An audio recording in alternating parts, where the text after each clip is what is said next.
Good morning. Good morning. And welcome to the Unitarian Universalist Fellowship of Clemson. I'm Dale Kimber, and I'm your worship leader for today. Here at UUFC, we welcome all those who come seeking a spiritual home among us, whether this is your 100th time here or your first. If you're a visitor, we welcome you. If you happen to be a first-time visitor, we would love to get to know you, and if you would be comfortable doing it, please stand up and introduce yourself, if you would. Okay, she's not comfortable, but she's going to stand up anyway. This is my wife, Yasmin, who's visiting from Turkey and just arrived late Thursday night. Be here Okay. And for those at home, Louis just introduced his wife from Turkey, Yasmin, who was visiting. Okay.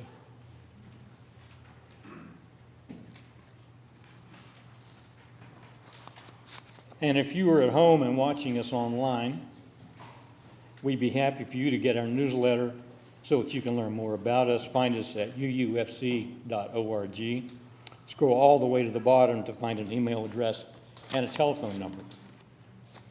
Before we begin our worship service, I have just a couple of announcements that I want to share with you. I'd like to welcome Usama Awadallah, who is our new AV tech. Welcome, Usama.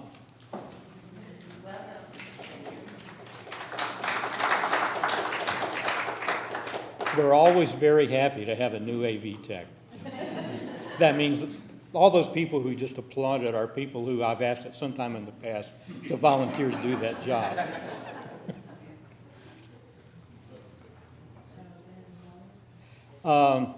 This is an important one-time announcement. This will be the last time this announcement will be made. If you haven't already done so, please take a few minutes to complete the feedback form on Reverend Christina's ministry on behalf of the transitions team. Responses are needed by the end of today. Survey links were sent to all members, and there are links in the weekly connection. And you can see Julia Brummingen or Cindy Lee if you have questions about this. This is the survey that is part of the information that's considered as Reverend Christina gets the ministerial equivalent of tenure as a minister. And she was in the last steps of that review process. So please take care of that if you haven't already done it. Also, if your work at UUFC brings you to the building at times when it might be locked, please see Gordon Crane after the service, who will give you some instructions in how the door lock is working now. Is that good, Gordon? Okay. And please look at your order of service, and there are more announcements on the back. After the service, we gather for coffee and social connection in the social room. Please join us there. And now, if you would like, please stand and greet your neighbor today.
And now please stand if you're able as we sing hymn number 121.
In 1939, the American Unitarian Association asked Reverend Waitstill Sharp, a Unitarian minister, and his wife Martha Sharp, a social worker, to go to the Unitarian Church in Prague and help refugees, chiefly Jews and intellectuals of other faiths.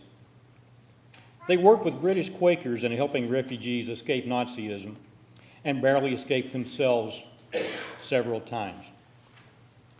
Their work continued with the newly formed Unitarian Service Committee, now UUFC, and they worked into 1940 with humanitarian organizations in France and Portugal, and in the U.S. upon their return. 80 or more years later, this work is still important, as the need has not gone away.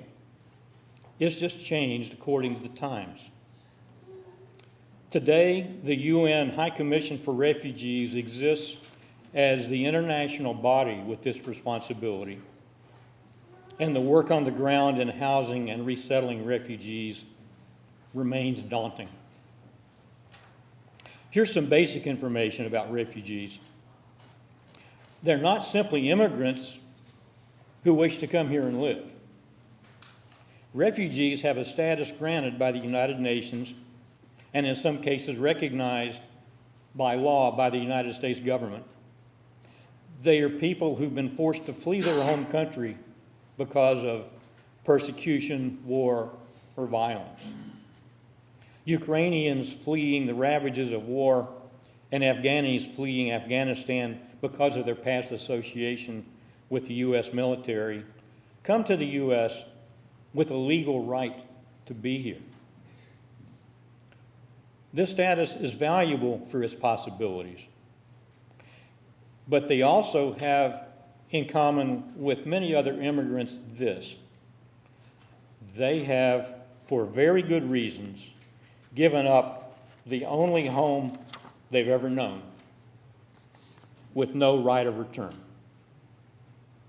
They have made decisions and experienced conditions that are heartbreaking. So they come with only hope and no guarantee. Jody Cross, our speaker today, will tell us more of the challenges they face and how help can be provided.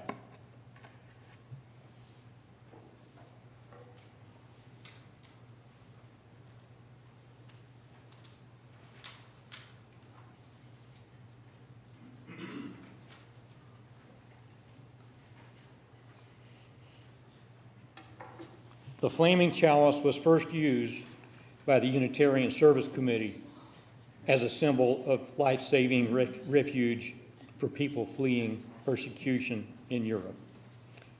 As we light this chalice, we invoke the love that called people to put their lives at risk to save others. May we be vessels of life-saving welcome. And now let us share in the reading of this fellowship's affirmation, which you'll find in the order of service. We gather together in a spirit of love, with justice as our guide. This is their chosen covenant, to dwell together in peace, to seek the truth with freedom, and to care for one another. This is the time we set aside for the offertory in order to give toward the financial vitality of this community. Oh, I'm sorry. He's just reading his lines. Yeah. It's not a proper morning at UUFC if we don't get something confused, right? Our story this morning is a story of a young refugee from Africa learning to live in a new country and be comfortable there. It's called My Two Blankets by Irina Cobald and Freya Blackwood. Auntie used to call me Cartwheel. Then came the war. Auntie doesn't call me Cartwheel anymore. We came to this country to be safe. Everything was strange. The people were strange. The food was strange. The animals and the plants were strange. Even the wind felt strange. Nobody spoke like I did. When I went out, it was like standing under a waterfall of strange sounds. The waterfall was cold. It made me feel alone. I felt like I wasn't me anymore. When I was at home, I wrapped myself in a blanket of my own words and sounds. I called it my old blanket. My old blanket was warm. It was soft. It covered me all over. It made me feel safe. Sometimes I didn't want to go out. I wanted to stay under my old blanket forever. One day, a girl in the park smiled at me. Then she waved. I wanted to smile back, but I was scared. I kept walking with Auntie. When I looked back, the girl waved again. Next time we went to the park, I looked for the girl. She wasn't there. We went back 3 times before I saw her again. She waved and smiled, and I felt warm inside. The girl came up to us and said something. Her words were strange. It was like being back under the cold waterfall. But the girl kept smiling. She took me to the swings. I got on and she pushed me higher and higher. I wanted to laugh. I wanted to tell her how glad I was that we were friends. But I didn't know how. When I went home, I hid under my old blanket. I wondered if I would always feel sad. I wondered if I would ever feel like me again. The next time I saw the girl, she brought some words for me. She made me say them over and over. Every time I met the girl, she brought me more words. Some of the words were hard. Some of them were easy. Sometimes I sounded funny and we laughed. Sometimes I felt silly and I wanted to cry. At night, when I lay in bed under my old blanket, I whispered the new words again and again. Soon, they didn't sound so cold and sharp anymore. They started to sound warm and soft. I was weaving a new blanket. At first, my new blanket was thin and small, but every day I added new words to it. The blanket grew and grew. I forgot about the cold and the lonely waterfall. My new blanket grew just as warm and soft and comfortable as my old blanket. And now, no matter which blanket I use, I will always be me.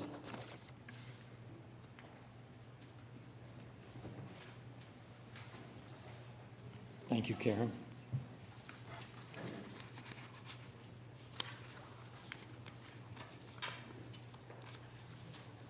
And now we can have an offertory. And I just want to point out that it's through the AV technicians adhering to the correct order of service that it was easy to figure out I was in the wrong place. So this is another reason those guys are so important. So let's proceed with the offertory.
And now we'll celebrate joys and concerns, celebrate joys, share concerns from our members by placing stones in a basin.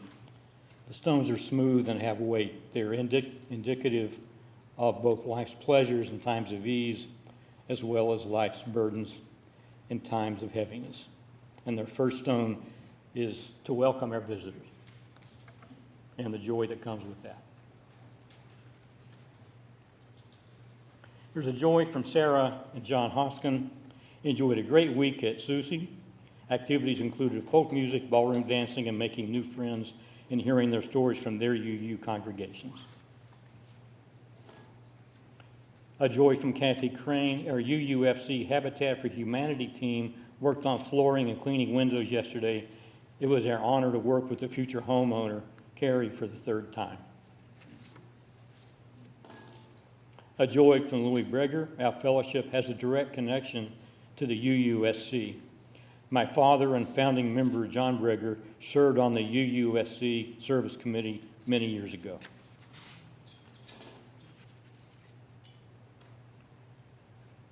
A sorrow and a joy from Dillman Baker Sorrells. I had a TIA this week and I feel fine now. No apparent side effects. And a joy from Elaine Faithful. I may have found a home for Dandelion.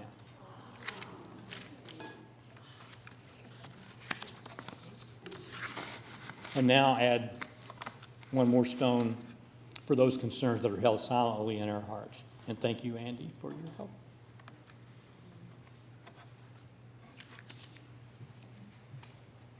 This time of year, we don't always have a lot of children in the services, and so we're not going to sing to the children who aren't here today.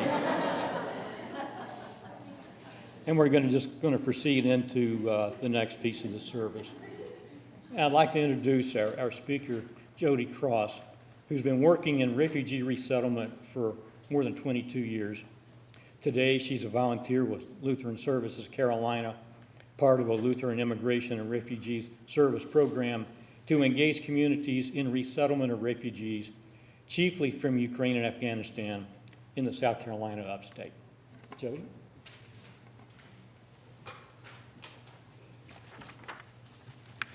Thank you all so much for having me here today. Wow, that sounded like I was really important, but I'm not.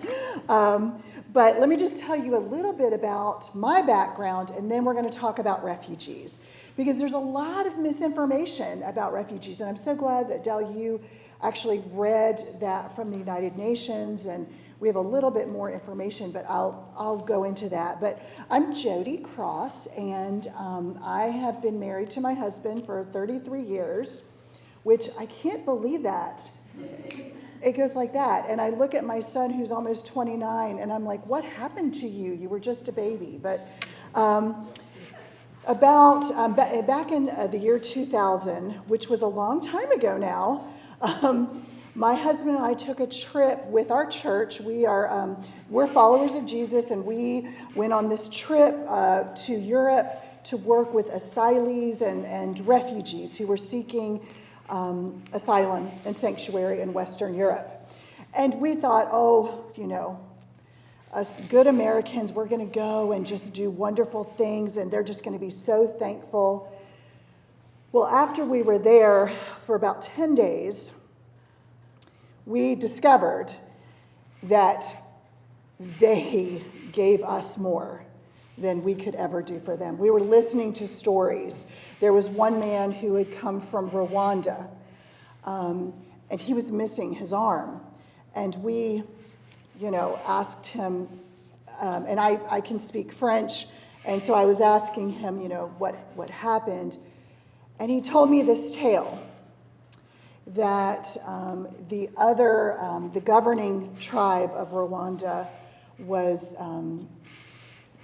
ethnically cleansing the country, and so everyone from his tribe would need to be done away with. And so the people came to his village, and they were just massacring.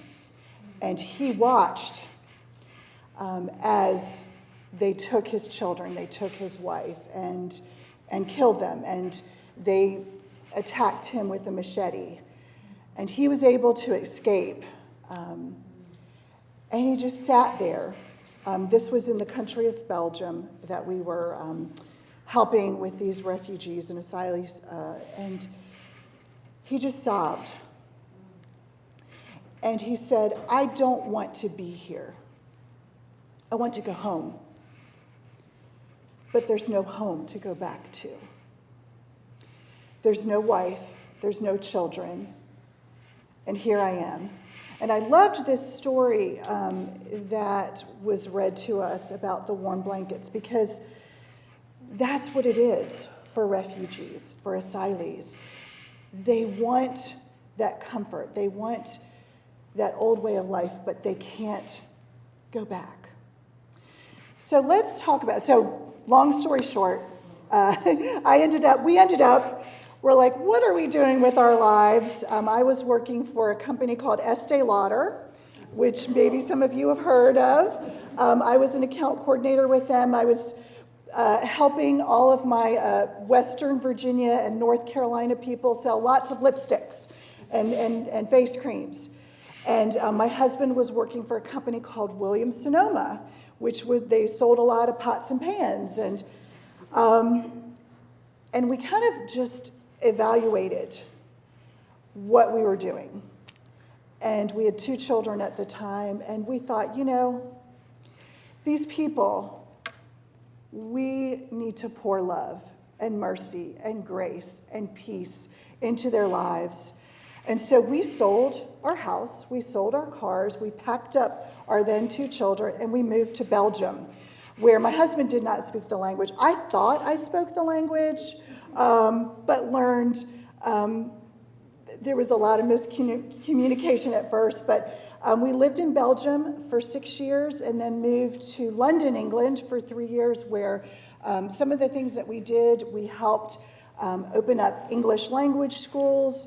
I actually did aerobics with the women in the refugee centers in Belgium, which was kind of funny because a lot of my friends, these refugee ladies, wore burqas and long things, and so really they didn't have a lot of range of movement. So we basically, let me show you what the extent of my aerobics were.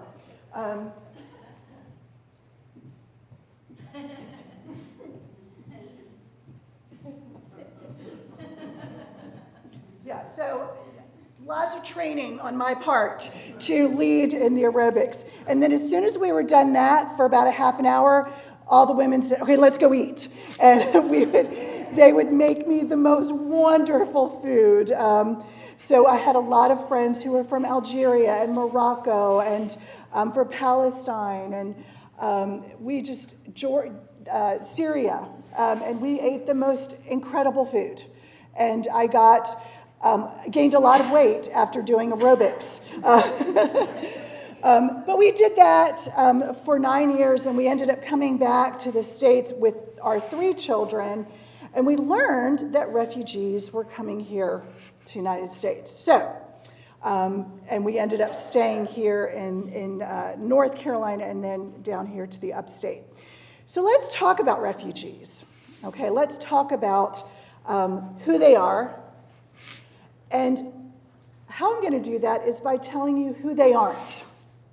Because a lot of people, I don't care what news you're watching, MSNBC, CNN, BBC, it doesn't matter, because they all they throw a lot of verbiage together. They're talking about refugees, they're talking about illegal immigrants, they're talking about stuff going on at the southern border, and everybody's lumped together. But that is actually not, we have very definite divisions on immigration. And first of all, let me just tell you, as a follower of Jesus, I truly believe that we need to love our neighbors as ourselves. We've all heard the story of the Good Samaritan. And so I don't ask where my neighbor has come from. I don't request, okay, who are you? What's your status here? So I'm just putting that out there, that I love all people But the people that we work with are called refugees, and that's a legal term. So, what is a refugee? A refugee is not someone who is fleeing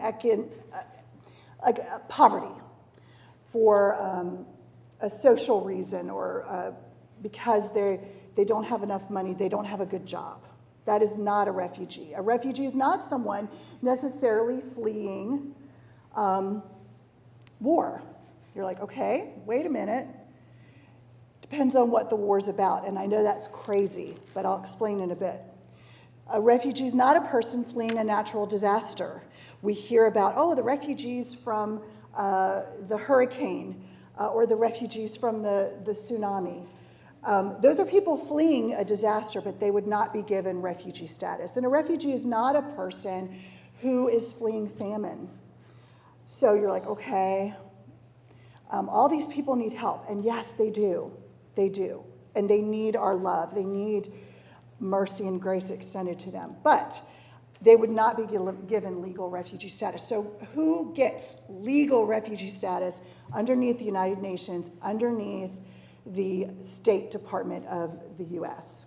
So a person has to prove that they are facing persecution, that they are facing death or torture for one of 5 reasons, and these reasons only.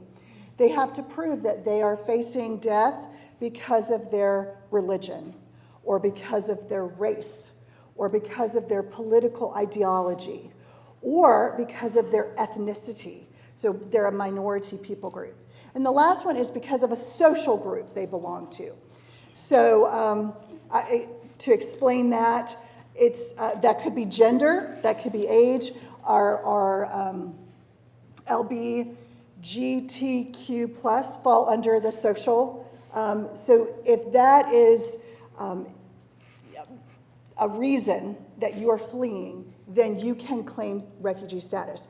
But you have to provide evidence. Now, let's just pretend that all of a sudden we had to get up and flee because somebody was coming to hurt us because of our whatever, one of those 5 reasons. How quickly can you pull together stuff, take pictures of people hurting you? It's very difficult. But in some situations, we know, okay, this people group is we see the evidence. So for our Afghan friends, they were political refugees. They were helping our U.S. military, our U.S. government. They were for democracy. They wanted democracy in their country. And so in order to do that, they had to help with the U.S. government, the U.S. military. Well, when Kabul fell back in August of 2021, so almost 2 years now, all of the people that were helping the U.S., guess who the Taliban would target first? So the U.S. government had to get them out and had to get them out immediately. And so all of a sudden, after the pandemic, when we had received no refugees, 0, we received 70,000 immediately within a 2-month period. And so we had to immediately go to work. And so it was crazy. I'm going to show you a video in just a second, and I'm going to explain that video. I loved this story that was shared because it talks about what refugees go through. Our Afghan friends had hopes and dreams of building this beautiful democracy where women could go to school, where women had rights, and that all kind of came tumbling down within just a couple of weeks.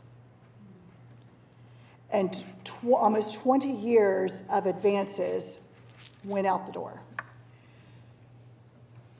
Their hopes and their dreams, their culture, their community, all tied up. And now they're here, and they have to find new hopes, new dreams. They have to release the old and find something new while learning the language, while trying to understand our culture, trying to understand what's America all about, how to do banking, how to go grocery shopping. It's daunting, it's hard, and they need help. Let's watch this video. This video is from a movie called The Gods Grew Tired of Us. It's from the 1990s, so you'll see the fashions, which have actually come back in style again. So that's why, okay, what's going on here?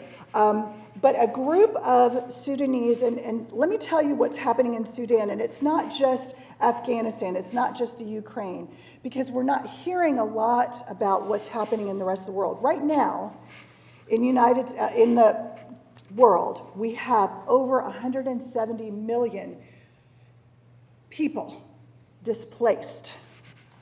170 million. 70 million would be considered refugee status. That is the largest number of displaced people that we have had on record, so maybe before, but on record, since World War II. It's a lot of people. And I'm throwing out numbers, I'm like, 70 million, that's a lot of people. So Sudan, things are happening there again, where there's a civil war between the north and the south. The northern Sudanese are ethnically cleansing the southern Sudanese. Rwanda, again, the things have flared up again. The Congo, lots of the African nations, tribal wars, ethnic cleansing happening. Ukraine. I could talk about Burma all day long. Burma, which is now called Myanmar. The ethnic cleansing that is happening there among the Rohingya people, among the Karen, the Karenni, the Chin. Horrific human rights violations. When you talk about women and children who are being tortured, we can't wrap our heads around that. And but let me talk about this video again, and we'll watch this. So back in the 90s, what was happening in the Sudan, which is continuing to happen, the northern Sudanese would go into the villages of the southern Sudanese and basically just kill anybody they found. The children would run into the jungles, and they would just continue to run. A lot of times they would come back and they would find no one alive in their village. And so these children started walking toward Kenya, started walking toward Tanzania. 1,000 miles. Kids, 13, 14, 15 years old, and on down. And then they were put into United Nations refugee camps there, where they grew up. When they reached the age of majority, so 18 years old, then they could sign up for refugee resettlement. Let me just tell you a little bit how it works in the U.S. The U.S. State Department, we get a number of refugees every year, which is approved by the president, and we can choose. The State Department goes out and they choose what people they want. So let's say in a refugee camp, there's usually thousands and thousands of people, but for sake of math, let's say there's 200 people, because I can do small math. 200 people in a refugee camp. So the United Nations will talk to all of the EU nations, Australia, Canada, New Zealand, and the United States. We all receive refugees. And they'll say, okay, yes, we have ascertained this is a people group. They are definitely persecuted for one of the 5 reasons. So then the United States, along with all these other nations, will interview these people that have already been vetted by the UN.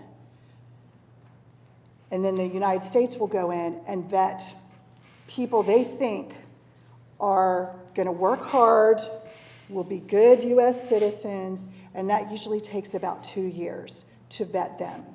So if you sign up, 200 out of the 200 people, how many do you think out of that 200 people will get to leave that refugee camp and go to Canada or U.S. or how many?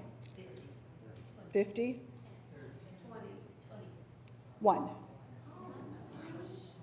1. Half of 1% of this 70 million, so I can't do the math on that. So if y'all can do the math, you can tell me after. We'll get to leave those refugee camps or wherever they are and go to a safe country like the United States or Canada or New Zealand. That's very few people.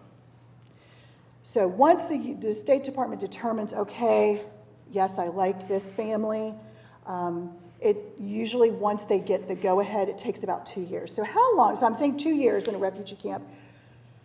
Once the U.S. determines, yes, we want this family, how long do you think the average amount of time refugees spend in a refugee camp? 17 years is the average. The average.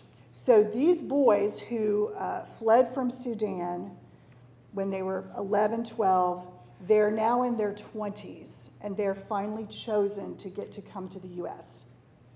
And they're sent to Pittsburgh. Any Pittsburghians here? I don't know. Okay. They're sent to Pittsburgh. So we're going to watch this short video, and I want you all to pay attention. And what strikes you? What are some things that stand out to you about how these refugees are welcomed, what these refugees experience, and then we'll talk about it. And I like interaction, so let's watch this about the Sudanese boys. And they actually speak English, but with an accent, so there's subtitles. But English is very important.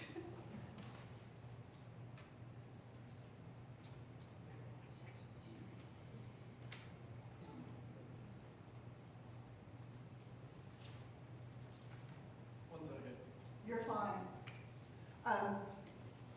The fact that these guys speak English, that's very rare. Most of our refugee friends, that's the biggest hurdle. And in that story that we heard, if you don't have the language, it's hard to communicate, isn't it? I'll tell a little quick story while we're getting this. So when we moved to Belgium, I thought that I spoke French, and I realized that I insulted people by certain things I was saying. And my son told me, "Mom, you're saying that wrong. You're telling people that they're drunk." And I'm like, my 6-year-old son, I'm like, okay, how do I say it? So, yeah.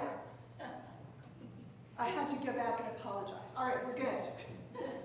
Do people go to the river with containers to draw water for themselves? For busing. If you want to take busing. There is something called apartment. I've never met, and I've never seen it. Shower. How does it look like? Shower. I've never used electricity, so I imagine it is really very hard for me to do that. And in the United States, we had his only one wife. These things are going to affect us.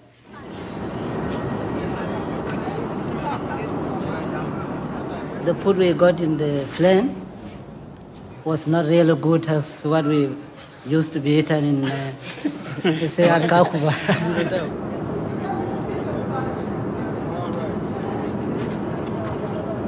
It is like soap, that small one. I don't know if it is soap or bitter real. I just see because people say, it's food, eat. But when I try to taste, it's like soap actually. And even now I cannot tell. Is that meat? Is that milk? Is that ghee? I cannot tell.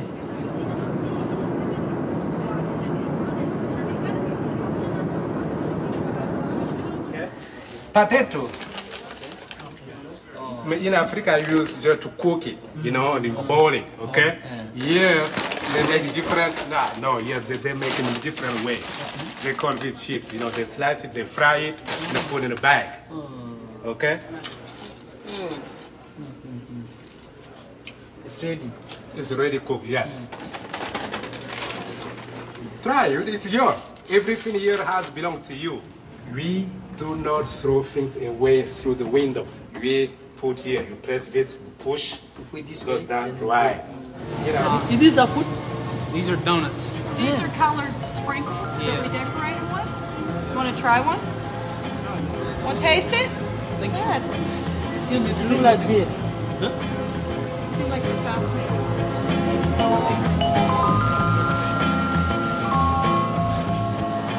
Never.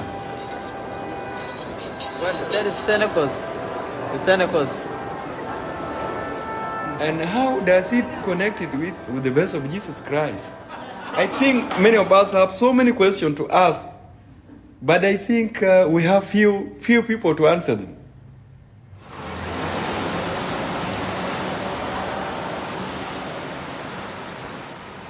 Everything is different.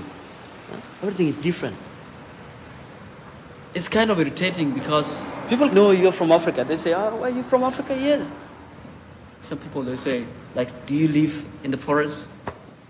Nobody's born in the forest. You can't live in the forest. You have to live in a house. In the United States, people are not friendly. You can find somebody walking in the street by himself, don't even talk,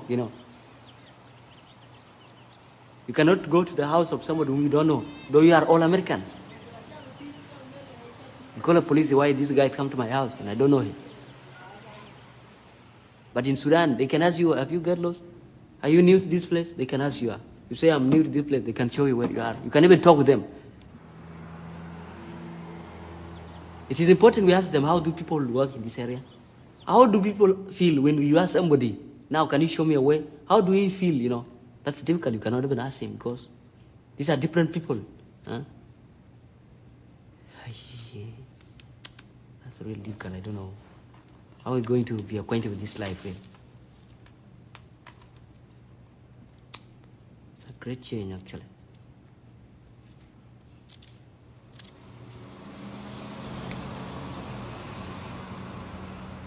Merchants in Daniel and Panther's neighborhood have filed complaints with the local police in Pittsburgh. They feel intimidated by the boys entering their stores in large numbers. So a meeting was called to advise the boys not to travel in groups.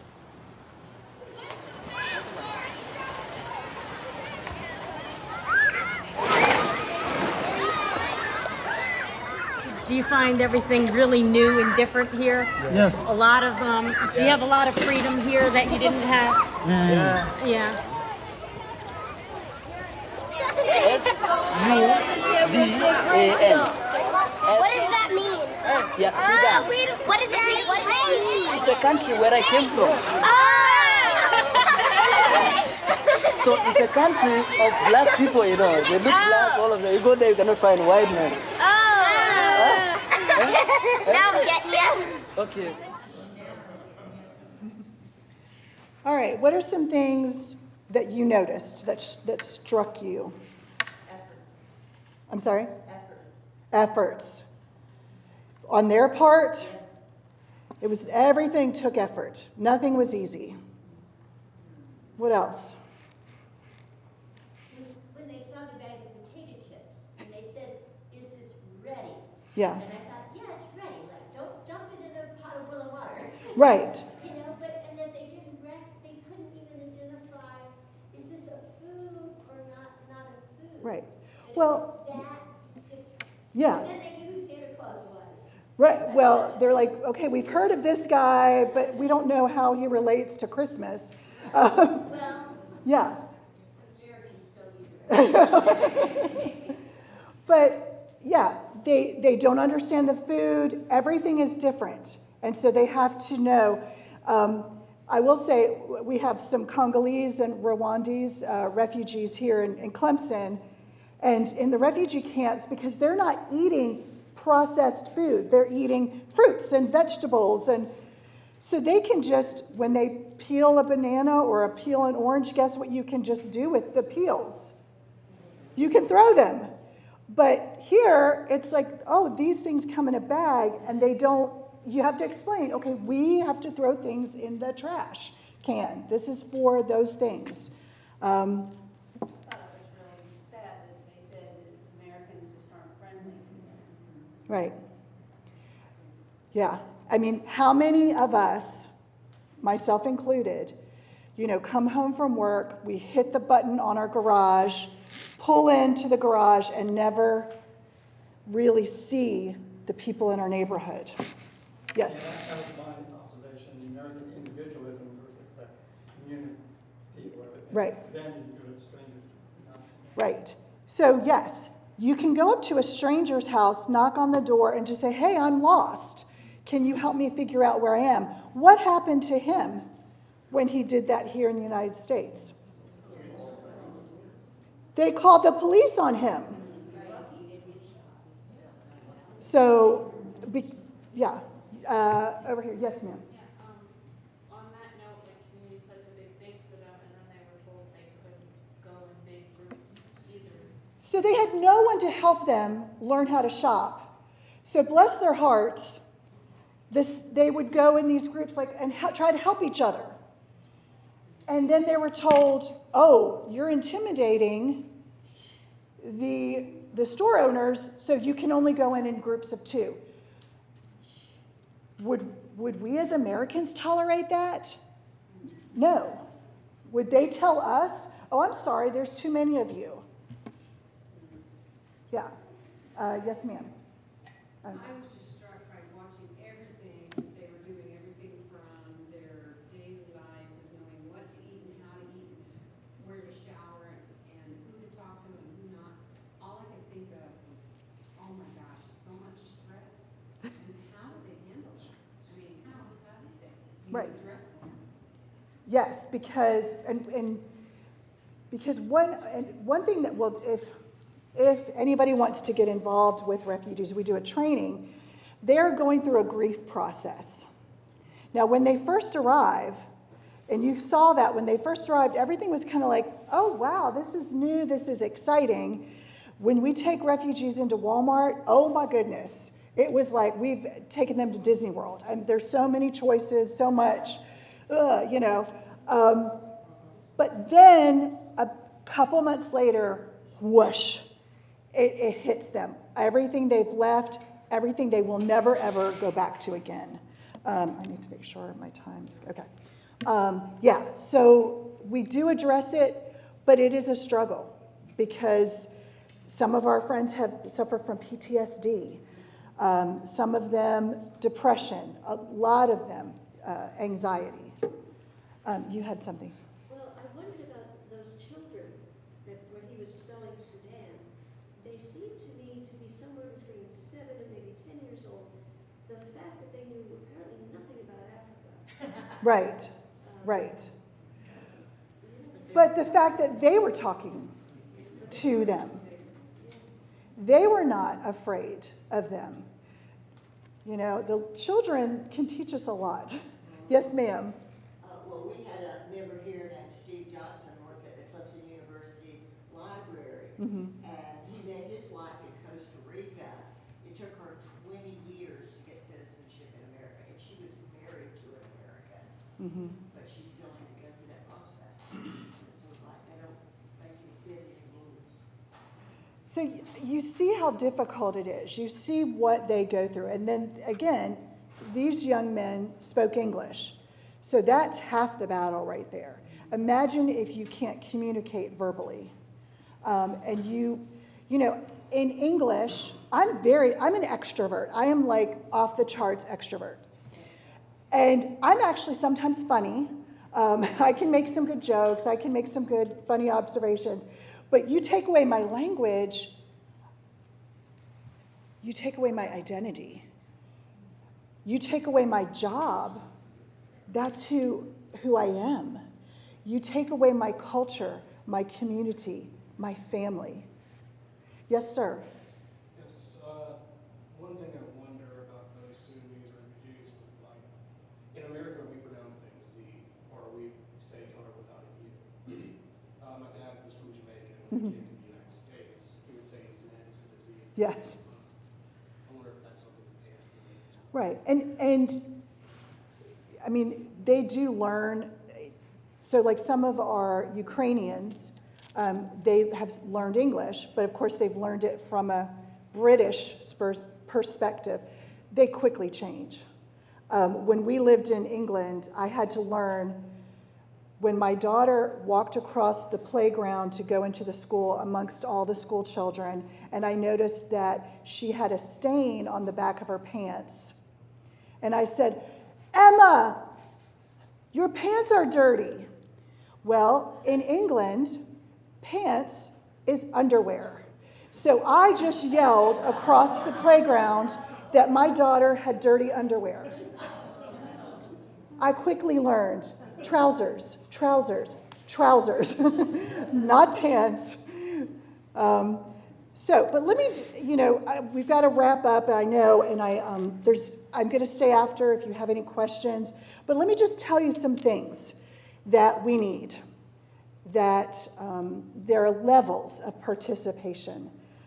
We have refugees, yes, who are coming from Afghanistan, coming from the Ukraine, coming from Syria, coming from the Congo, Rwanda. We also have Mayan refugees coming from Guatemala who don't speak Spanish, they speak a Mayan language. We need people who will, so the first level, the first tier is give us stuff to put in their apartments. What do you need in an apartment? You need lamps, you need beds, you need bedding, you need toilet paper, you need shampoo, conditioner, all the things. So that when they come to their apartment and we welcome them, everything is set up. And then we can show them, this is your, like what the man was doing in this video. This is your food, this is your bed, this is your trash can. So that's the first tier. The next tier is we need transportation partners. People who would be willing to, hey, I'm available during the day. I can take a refugee family to the doctor. I can take them to the school to register. Anybody who comes in contact with the refugees firsthand, we have to background check, but that's, you all understand that. So that's the next tier. Then the one tier up that, we need language partners, people who are willing to go into the home. Because of many of our cultures, women with women, men with men, who will practice English, who will, if you can speak English, you can teach English. If you have children, guess what? You taught them to speak English, probably, somehow. But we need language partners. That's so important. And then the biggest level of opportunity is what we call good neighbor teams or circles of welcome. And those are 8 to 12 people that say, you know what, I'm all in. I want to extend grace, mercy, and love to a family that has lost everything. And I want to be community for them. I want to help pick them up from the airport. I want to help decorate their apartment. I want to be one of the people that takes them to register their kids for school. I want to be able just to go and hang out with them. That level of commitment, we ask that for 6 months to a year.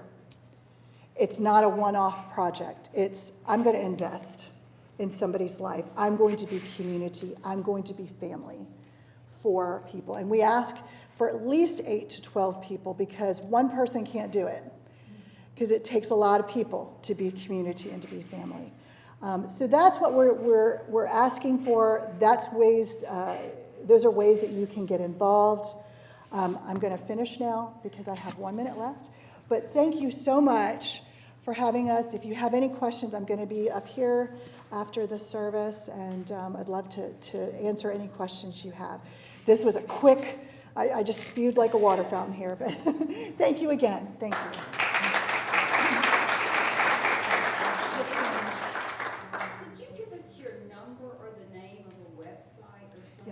So if you're interested, so it's Lutheran Services Carolinas, Lutheran Services Carolinas, We could put this in a weekly connection. Yeah. Make it easy. Thank you. Thank you.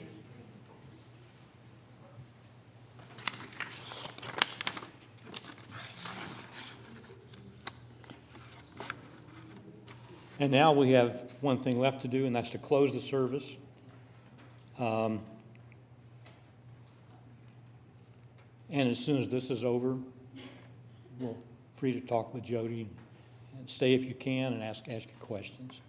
I found a prayer by Anonymous, who was one of the great literary people of the world, and whose works span so much. But I really like this prayer for today. The familiar can be delicate for the innocent, and too often suddenly lost and destroyed. Homes and roads and neighborhoods, or simply the sense of security, which makes a place feel like it's yours, like it's a place to stay. For so many reasons, people depart. They seek refuge from 1,000 dangers and uncertainties for themselves and their children, from places they can't stay, onward to places often unknown. Let us hold the refugee, the asylee, and the immigrant in prayer. May God be with you. May your grief and loss be assuaged. May the hard road you travel include spaces of rest and security. May you know your inherent worth and dignity every day of the journey. Let us pray for the people who are met along the way. May they remember how they were strangers too. May they embrace the pathways of compassion. May they recall the teachings of the prophets. May they make room in their hearts and their homes. Go in peace.